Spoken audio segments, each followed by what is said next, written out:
Well, I was hoping to get video of me actually doing some of the work, but it's kind of hard to record yourself and work on your vehicle when you're on a time frame. If I had ample amount of time to do this, I would actually record all of it, but I don't have ample amount of time, so I have to do what I have to do in the time that I have. But I got the axle out of the TJ, the Dana 35, and it only took me like an hour and a half to do it, so I'm actually about to start putting in the 8.8. Here's where we are right now. Everything is removed at the back of the TJ. So all the control arms are still hanging, the shocks are still hanging. That passenger side shock over there, I'm gonna actually replace that one. I have a new one. It actually sprung a leak a couple months back, so I'm gonna go ahead and take care of that. Here is the old Dana 35 with everything still on it, the brake lines and the brake line cables, because those are getting replaced. And here is the 8.8 with the new truss that I'm going to be installing. I didn't paint the diff cover because I'm actually probably going to paint that to match the color of my Jeep, so it stands out a little bit. So far, smooth rolling. So far, everything's coming along well. Now I just got to figure out if it's going to be easier to try to put the brake lines on first or put the brake lines on after I install it. I know if I install it, I'm going to have everything in the way, but at least this way I know exactly where to route the lines, versus if I do it before, then I end up making a mistake. I'm like, so I'm probably going to put this in also, that way I don't damage any of the lines, and I'll figure it out from there. It's going a lot smoother than what I thought. 2 hours and I almost got the whole axle in. Show you where I'm at. I got the fan running right now, that's why it's loud, but I got the 8.8 in. We got all 4 control arms in. We got the sway bar in, we got the track bar in. Springs, the only thing we have left to do, the track bar has probably been the hardest part so far. The only thing we have left to do at this point is get the shocks put on, get the yoke for the new drive shaft adapter put on,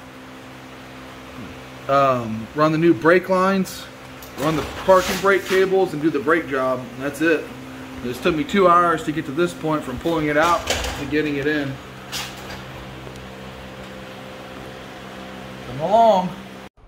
All right, we're done with it, and I didn't record hardly any of it.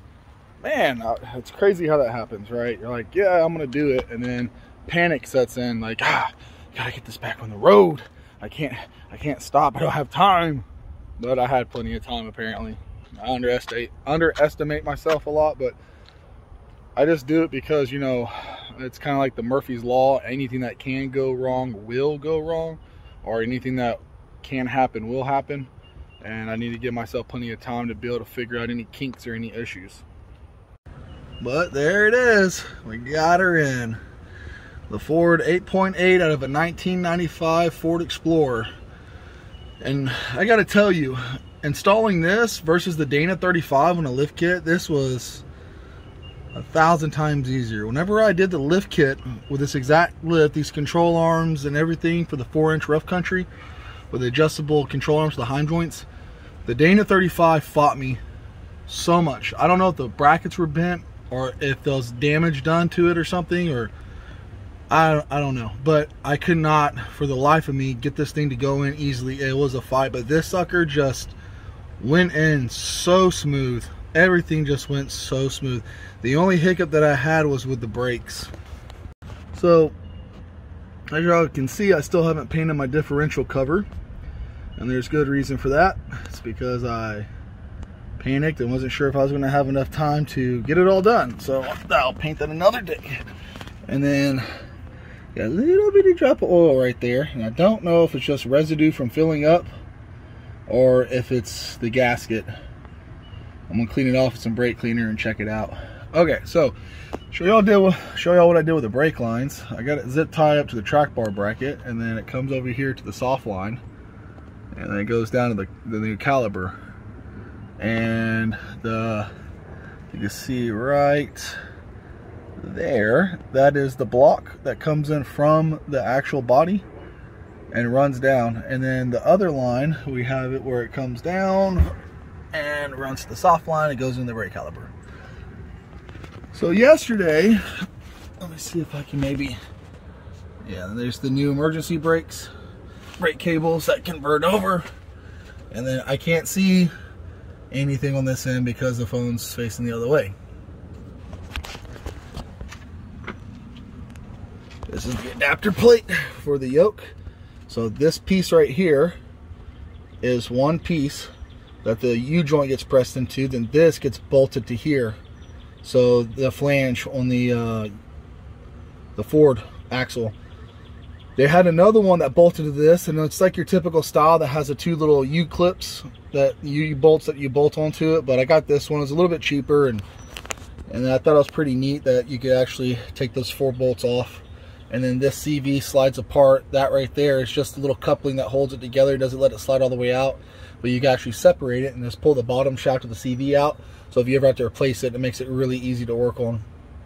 That was another thing I didn't mention in the video whenever I did my walk around, is I did do a slip yoke eliminator. It's the Rough Country slip yoke eliminator, and I forget how much I paid for all. I think it was like $200 or something for the kit.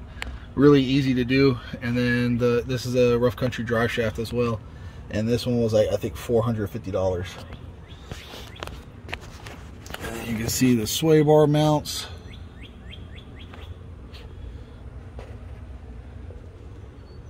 And I also ordered a plug for that ABS sensor right there. It's supposed to be a delete plug, but what ended up happening was it never came in, but it actually did.